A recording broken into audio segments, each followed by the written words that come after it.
আসসালামু আলাইকুম দর্শক, যারা আমাদের এই ভিডিওটি দেখছেন তাদের সকলকে জানাই আন্তরিক শুভেচ্ছা ও অভিনন্দন। তো দর্শক, দেখতে পাচ্ছেন আমাদের যে বড় পুকুরটি, আমরা আজকে বিকেলে আসলে ভাসমান খাবার দিয়েছি, তো মাছ খাবার খাচ্ছে। তো এটা হচ্ছে আমাদের বড় পুকুরটি। এটা 80 শতকের একটা পুকুর। তো এখানে আসলে আমরা বাংলা মিশ্র মাছ চাষ করতেছি।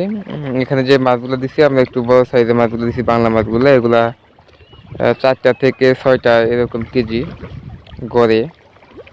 তো এই সাইজের মাছগুলো দিছি। আর আমরা এখানে কিছু তেলাপিয়া দিছি, যেটা একদম ছোট সাইজ। সেটা হবে 200 লাইনের মাছ, 200 পিস 1 কেজি এরকম লাইনের আসলে কিছু তেলাপিয়া আছে, 5-7 হাজার। তো এই পুকুরটিতে মাছ চাষি আমরা 1 মাস হলো আর কি।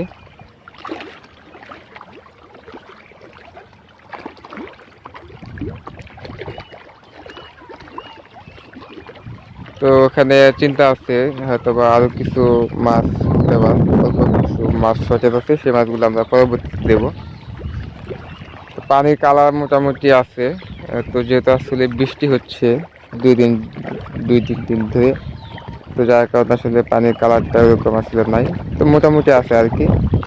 তো আমাদের কিন্তু পানির কালারটা আরো মানে নিয়ে আসতে হবে, একদম কলা পাতার যে কালারটা সেটা। তো আমরা চেষ্টা করতেছি পানির কালারটা আসলে সঠিক রাখার জন্য। তো সবাই ভালো থাকবেন, সুস্থ থাকবেন। আসসালামু আলাইকুম, ধন্যবাদ সবাইকে।